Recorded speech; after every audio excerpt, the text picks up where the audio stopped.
Feijoada is one of the most famous Brazilian dishes, and I just realized that Sorted has a video on it, one of the biggest feijoada videos in the internet, at least English videos. So I just want to check out how these gringos do it. I think, a lot of times when foreigners try to make feijoada, it is a little bit cringe. So let's see if they did it right or if it's gonna be a little awkward. How could we possibly leave Brazil's national dish out of this series? But it's basically a big pork stew with beans and rice. It's the beans we're going to... Yeah, pretty much. That's what a feijoada is. Oh, there we go. But basically, in Portugal, they might use white beans or red kidney beans. I never heard of Portugal feijoada, so I don't know what this guy's on about. Where in Brazil, they use black beans. Yes. And they're dried, which means they'd break your teeth if you try to do anything with them other than cover them with water and leave them overnight. So cold water, cover them, leave them overnight. Honestly, I don't think you have to soak them overnight. Like, a lot of people say it's better, and sure, it will be faster to cook, but you're not using a pressure cooker anyways. You're making feijoada, so you're not in a hurry. So I don't think it's necessary to soak them. You can, and yeah. And you're left with that. So it's a very, very, very dark mixture. They completely evaporate. No, they're in here somewhere. There.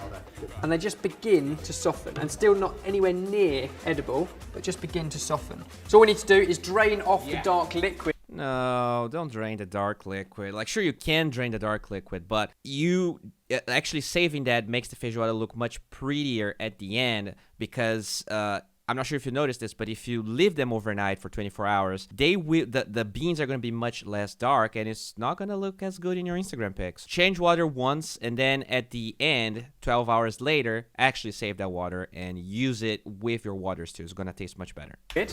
And then the beans can go into this pan. So get yourself a nice big pan, fill it up with cold water, and to it, we're going to add 2 other ingredients. Bay leaves. Wait, what?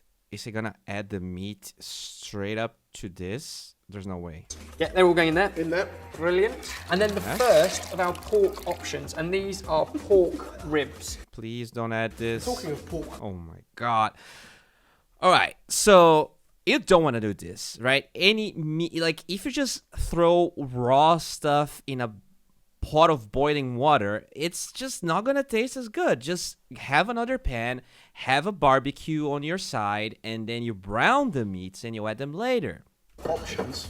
I'm Am I right in thinking, and you can tell me this, that actually you wouldn't use things like ribs in a traditional feijoada? You would No, that is false. You actually use ribs in a traditional feijoada. use the lesser used cuts of meat, things like snout and foot and things like that, because back in the old days, it's the kind of thing that farmers would feed to their workforce. Yeah. Well, first of all, they're not called workforce, they're called slaves. And second of all, that is also a myth because I don't know who actually created that myth. But like back in the old days, people would eat everything. All right? You have your pigs and you wouldn't, there was not that distinction, between actual picanha and whatever, the feed of whatever it is that you're eating. So especially on a stew, you would put everything there anyway, so yeah, that's playing wrong. So yeah, it would be the cheaper cuts that they would keep the nice ones themselves, Yep. and all the off cuts, you're absolutely right, the nose, the snout and stuff go in here. So first up, we've got beans, ribs and bay leaves in with enough water to more than cover it. Yep. And we're going to bring it up to a simmer and let it simmer away for an hour, gently. At which point, we're going to add in the second of our pork options, and that's a piece of ham. And if that can go in... I mean, they're not gonna brown that piece, right? But they are right. Like, if you're making feijoada, you don't want to throw all the meat at once. Like, some meats will cook faster, other meats will take longer to cook. But the problem is, right at the beginning there, instead of throwing ribs without cooking them, what they should have done is add the snout, add the pig's feet, anything that has collagen that will make the feijoada taste amazing and will make it thick and awesome. So they had the right idea, they're just they're not actually putting the right meats, which, it happens if you're a random guy in the UK that doesn't have a budget, but these guys are a freaking huge show, so I'm pretty sure they would be able to research this and do it properly. After an hour of simmering, and it will simmer for another hour until the ham is cooked. At that point, we can move on to the next stage of our feijoada. Sure. And there we go, 2 hours of cooking. Occasionally, we've had to skim off any foam that forms on the top. Don't skim the foam. This is not ramen, this is feijoada. What is going on? It's not very nice, it's a bit scummy. Get rid of it. What's left is this. Already beginning to smell amazing. and now we can move on to add so much more flavour. Okay. So I'm going to peel up and slice 2 onions. Can you do this? Please tell me they're not gonna throw the onions and the garlic raw at that freaking Same pan. with 2 cloves of God garlic. help And in us. the meantime, I'm going to tell you a quote that I found about feijoada. This is a dish of bold temptation and prompt surrender for carnivores. It takes a while to digest that particular. You're right. Yeah, I know I am. It takes some thinking about, but you're right. And the quiz of this is who wrote that quote? Now I'm curious. Do you want to know? You can tell me afterwards. At this point, we can put that into a pan with a glug of oil. We want this to really... So they will cook this first. Why are you cooking your garlics and your onions and all your meats? Like, the usual way is you actually brown all of the meats in a second pan. You're going to have a lot of fun in the bottom, and when you actually throw in the garlic and the onions, they're going to taste amazing. But now they're going to taste like oil because you didn't do that. We get to soften off before we start adding in more pork and our other spices. We've got more pork options to go. We have more pork options. Pork options 3 and 4. I hope so. Right, so we've got some chorizo here. All I'm going to do is just slice that up into little diamonds. Yeah, and then I've got this other pork sausage. So this is pork option number 4. Okay. Try some of that. It's a salted, smoky sausage. That looks good. Again, use what you like. So we've got our chorizo sliced up. We've got our pork Chorizo's sausage, the fine. one we're using there, ready. While they continue to soften, what we're now going to do is use some of the cooked beans as the thickening agent. Okay. Okay, so if you bring over the pan, So yeah, what they're gonna do is actually get the beans. They're gonna mash them up and they're gonna throw them together to make the feijoada more thicker. But if you add your pig's nose and all of the parts with collagen, you don't necessarily have to do this because it would be thick and it would be much more delicious than if you do it this way.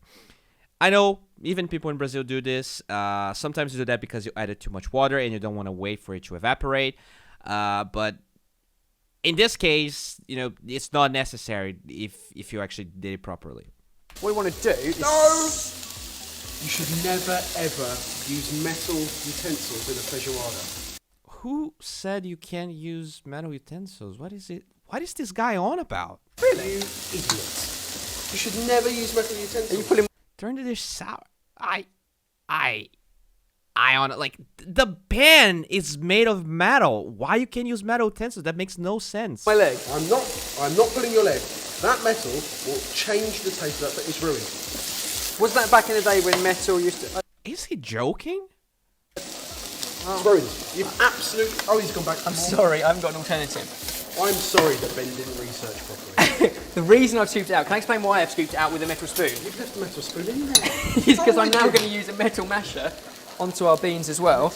Like, I can show you 50 videos of people using metal, like huge metal pans to cook feijoada. And I just want to mush up some I of don't know. these. But by breaking into That's them really weird. and then returning it to the rest of the dish, it helps to thicken the whole thing.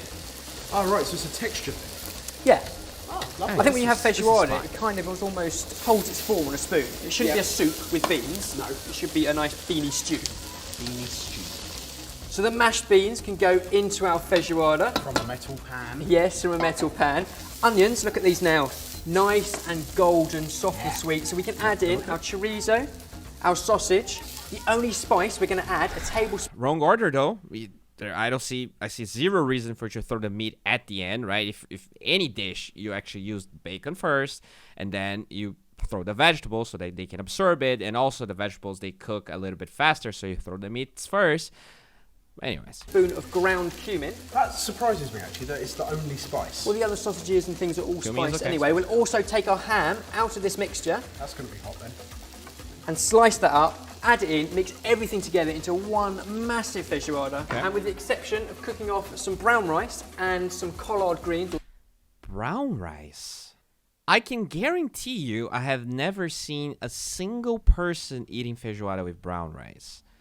Like, feijoada is so powerful and so rich that you want the white rice because it is literally neutral and you just like enjoy the feijoada the way it's supposed to be. Sure. Spring greens, we're pretty much good to serve. Excellent. Genuinely wish you could smell this. This stew now is incredible. It's ready to go, as is the rice. Big bunch of fresh parsley. If you can chop that up as fine as possible, that's going to the feijoada. Right, parsley's okay. And I find this quite an odd one, but orange. Yeah, we've had a couple of feijoadas now, and everyone's always said put orange with it. Do you know why? Why not lemon or a lime. I don't. Well, the reason you use orange instead of lemon is that lemon would be too sour, right? If you look at feijoada, it has a lot of richness, a lot of like fat from the actual meats that you add. So you do want a little bit of that sugar to balance the saltiness of that, and then the sourness of the orange. I think it's just a more balanced meal because you do have that sugar. I guess like Chinese cooking use a lot of orange with super like porky, rich, fatty dishes, and I think it's a similar concept. I don't understand. I thought it was very sweet and kind of unusual, but it really does work. Yeah. So what we're going to do is segment an orange by peeling it, cutting out the segments, and then squeeze whatever's left into the feijoada. Just a little bit of orange juice. It's delicious. Did you know that Brazil has the 9th highest car ownership of any country in the world? Helpful. Why is that guy just saying random shit? Like, who pays for this guy's salary? Is he literally just a comedical, like a comic? Why does... Oh my god, dude. And we are ready to plate this up. So one final stir. In the meantime, the rice can go into our dish. Plenty of our collards. The orange going on top of here, like so. And here we go. Plating is Look correct. at that. Couple of ribs, which now literally just fall off the bone. Oh, that yes. meat is going to be incredible. And there we go. Our take on the Brazilian national dish. I don't think we could have got much more pork or beaniness in there. You could. I'm pretty sure if you actually had the nose and the feet, it would taste much better. If you don't like to eat them, you can actually remove them at the end, but just having them releasing the collagen would make this much more thick. You can see that this is like, they had to dump a lot of meat on top of it just because it's just water with a couple of beans. But an actual feijoada has a thick gravy-like sort of thing, and here it's just like a bunch of meat on top of a bunch of meat. Dish. I don't think we could have got much more pork or beaniness in there. It smells amazing, but we want to know from you guys if you'd have done anything different. All right, so I mean, at the end of the day, I think they did an okay job. I don't want to roast too much, but like they're a huge company, so I expected them to research a little bit more, especially because I do like a lot of the sort of content at the end of the day. Visually, it's good, but I think they definitely skipped a couple of steps and made some pretty questionable decisions. So yeah, this is my review at the end.